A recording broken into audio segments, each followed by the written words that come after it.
Hello there, and today we're going to start with a new hat. So the new hat for today, Merry Christmas. So this is a new hat for today. I told you I'm going to be changing hats, so keep your eye on it. And today is letter G, day 7, December the 7th for Vlogmas Christmas alphabet. And remember, I will be doing Vlogmas up until the 31st of December. So don't stop after Christmas. And I challenge you to watch every day up to and including the 31st of December. I'm keeping note of those who make a comment under the live videos, and you are gaining points for a prize, and also those who under this video, for example, put what they think tomorrow's live will be. So it's going to be tomorrow the letter H, and comment below today what you think I will be talking about for the Christmas theme of the letter H, and you will get bonus points if you get those right. So let's look at who guessed for today. Today's one from yesterday. And guesses for G were good tidings. That's a very good answer. Greetings. Goblins. Gold, as in gold, frankincense and myrrh. And gremlins from the film. That's a good answer. I also had guesses of garland. That's a good one. Gnomes. And another good answer was goose. A lot of people eat goose for Christmas. It's none of those things. None of those things. Let's look in the comments if anyone else answered. The astute tourist says, good day, Dawn. Good day to you, my friend. Is that cold in Cyprus where you need a winter hat and sweatshirt? No, if you go back to my, I think, Vlogmas Day 2, I actually tell you, I was wearing shorts and I put on a jumper to make it look Christmassy with a Christmas hat. So apart from my Australian friends, most of you would be like, oh, we got cold or we got snow. So I was trying to make the Christmas feeling. So I'm actually sweating here right now, but I'm trying to make the Christmas feeling for you. So yes, that was the funny bit we were talking about on, I think, day 2. I mentioned it, or it might have been day 1, but I think maybe day 2. I was talking about how I'm trying to create the Christmas feel there. So, let's write down, astute tourist, you get a point for being here live today. There we are. Let me write you down. Keeping score when you're all dropping the comments under Vlogmas for the prize. And as I say, there's 2 prizes. One is who turns up in the comments, or who guesses correctly. If anyone guesses correctly what I'm talking about each day, then that's that. Jimmy's gone, and he says, Merry Christmas to you both. Okay, so what are we talking about today? Let's do the drum roll for letter G, Vlogmas Day 7. So day 7, I thought about talking about greed, and that obviously relates to things such as Scrooge, or those that are doing different things for Christmas on their YouTube or other channels, actually asking for things for themselves, wish list, or grifting, or selling items, and the money they say is going to one thing, but it's going in their pockets. So I was going to talk about that. Something I've seen in America, people doing angel tree. Now, I believe this is something to do with the Salvation Army, and you can provide presents for underprivileged children or similar. Now, I do like these ideas, don't get me wrong, but I've had a thought, and I'm not going to knock these things, and it's great that influencers are buying gifts. My only thought is, and there's other schemes like this, it's not just this one. My only thought is, it's very kind, it's very nice, it's a good idea. But please, if you're buying gifts for these children, do be very careful not to overindulge. And I'm not talking about overindulging the children. Think of it a little bit like, let's say there's different situations, but let's say there's a mother who can't afford presents for the children, and suddenly somebody's buying them a multitude of hundreds and hundreds of dollars, because it's America, this scheme, hundreds of dollars of gifts, which that mother is probably going to, where it's lovely for their child to get all these things, is that not making the mother feel really bad that they can't provide all these hundreds of dollars worth of stuff? So I think it's kinder to give a smaller, more appropriate gift than using your YouTube channel to say, look how lovely I am, I've spent hundreds of dollars on one child, look at me. Don't put it on your YouTube channel. Don't do that. Just say you're taking part in it, but don't then show all these gifts and how much money you've spent. I think that turns it back in to yourself. It's a little bit like people who've got lots and lots of money, millionaires and just people with lots of money. Let's say they buy their child something for thousands of dollars for their 5th birthday. What are you going to do when you get to their 18th birthday or whatever significant birthday, whether it's 16, 18? What are you going to give them then? They're just going to expect all these things. So it's not about spending lots of money. How about influencers? You actually make them something. Or just give them, as I say, not inundated. If you want to give them lots of presents, why don't you give them a set of, let's say, it tells you what they're into, if it's crafts or whatever it is. Give them lots and lots of little tiny things to open, all related to, let's say, crafts, little paint pot, little paint, just lots of bits, not hundreds of dollars, and then put it on your YouTube channel and say, look at me, I've spent all this and this gift and this gift and this gift for one child. I think that's trying to promote yourself. Say you're doing it, but keep it more modest as to what you're doing. As I say, I wonder if some of these parents will then be upset that they can't then give them something at all. It makes them feel even worse. So keep it simple, keep it more to yourself. I was also thinking about gifts, talk about gifts. Now, I don't get gifts. Nobody buys me Christmas presents or birthday presents. What I do, and what I've done this year, is I've donated hundreds of euros worth of stuff to different charities. Now, that is, I'll just explain, it's lots of stock that I had. I could sell it and make money myself, and I'm just giving it away.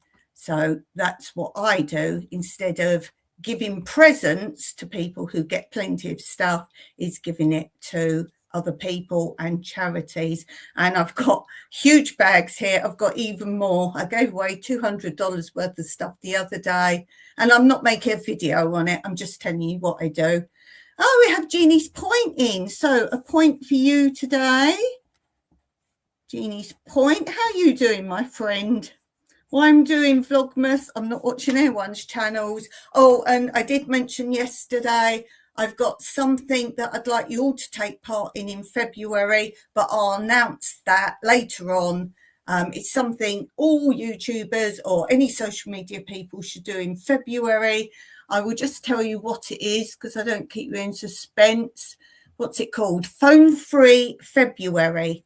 And that basically means February, you do no social media, no posting, no scrolling, nothing. You step away from your computer and your phone in February. I'm doing it.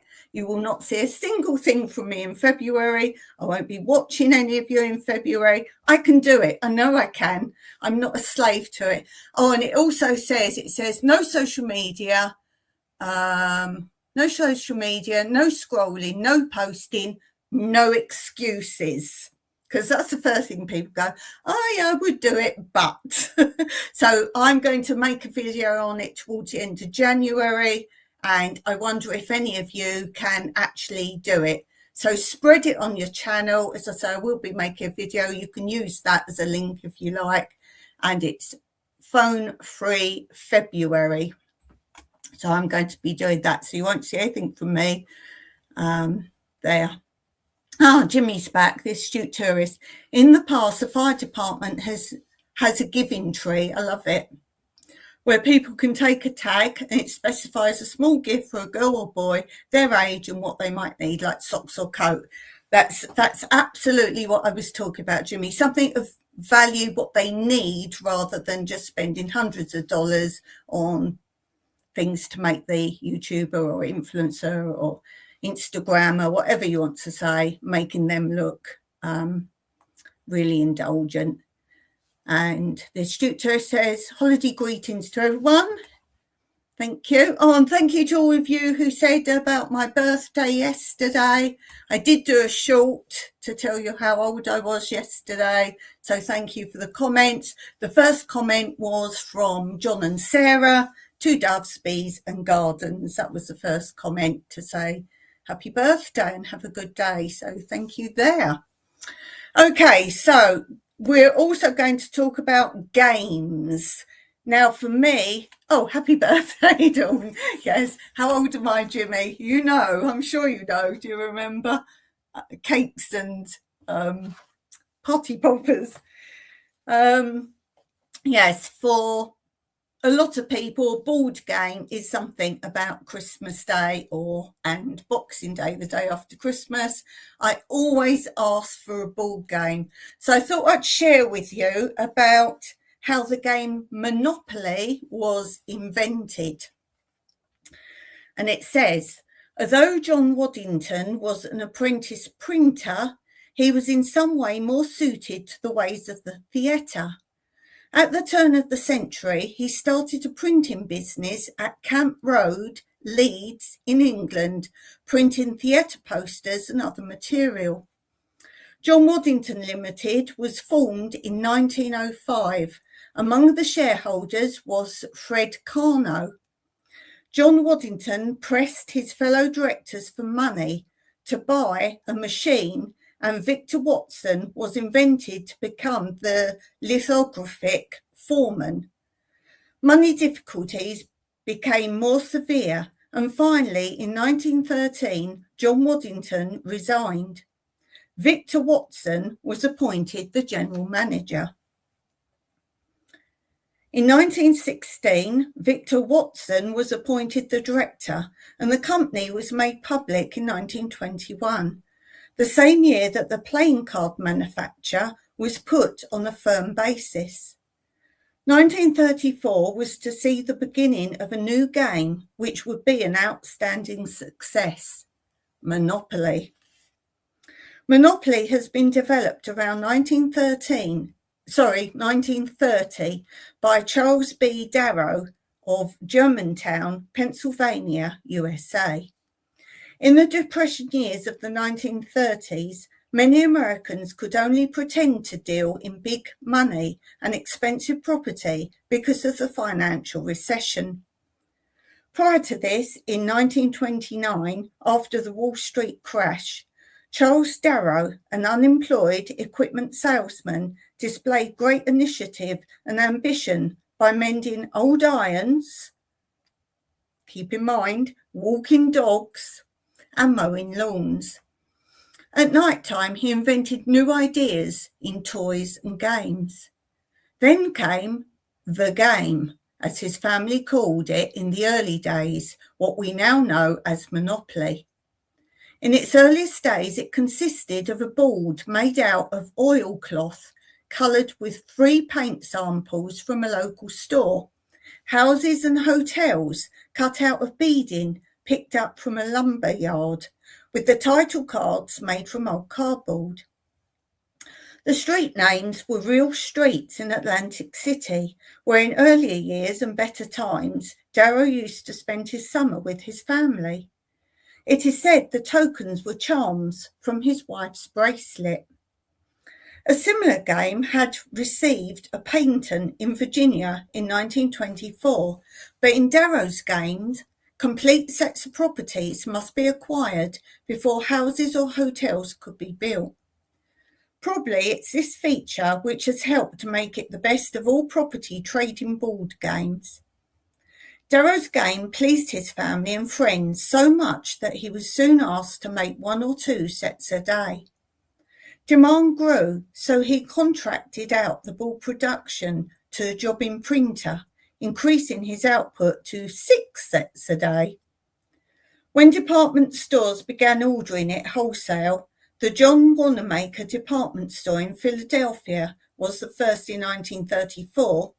He had decided how to expand production.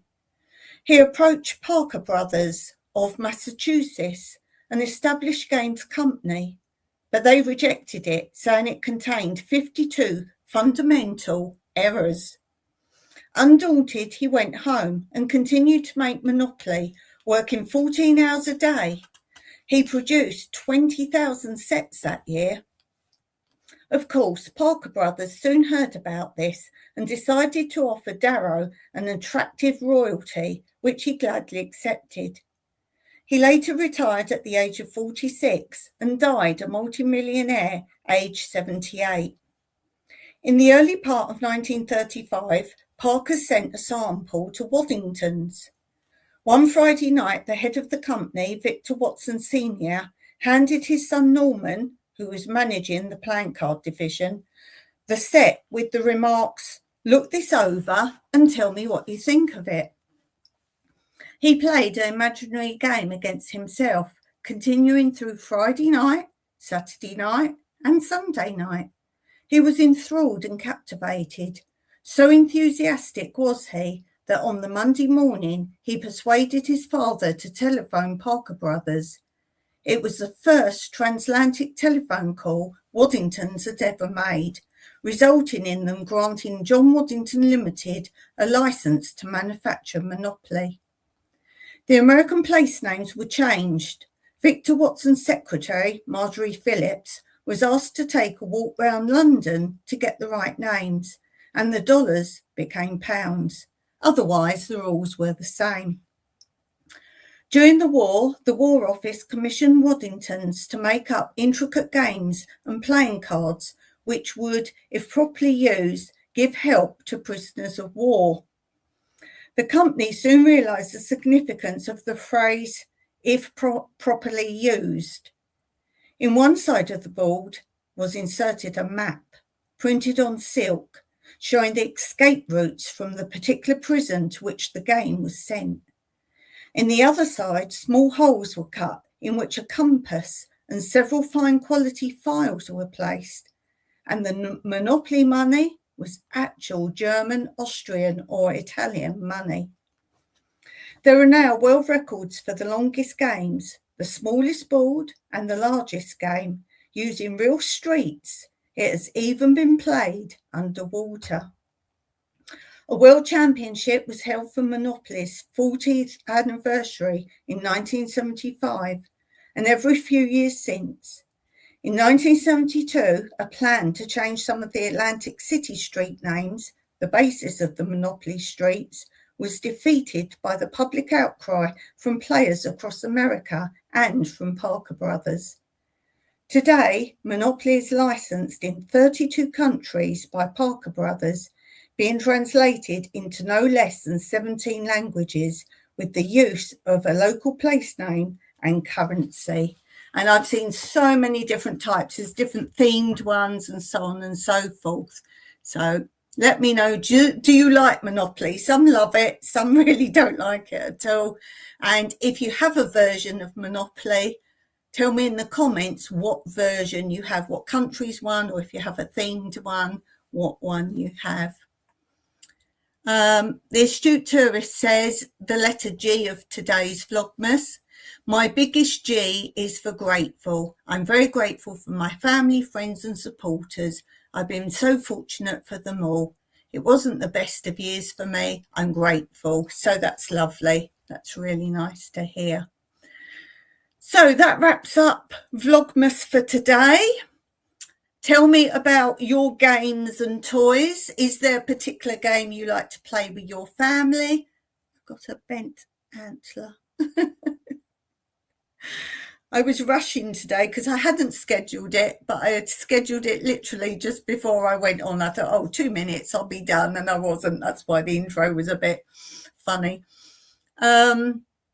So yes, let me know what games. Some of the things, the oldest toys was plasticine, which I've talked about before, rally bikes or chopper bikes. Did you have those? Sabutio, that was a very popular thing. Tell me your best Christmas present you ever got as a child. So let me know that as well.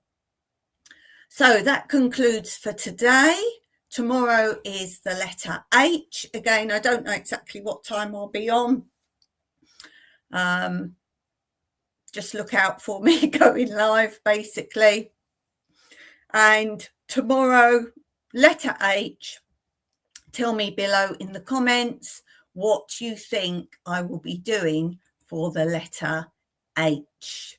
What do you think I will be doing for letter H? Until then, as always, Meraki.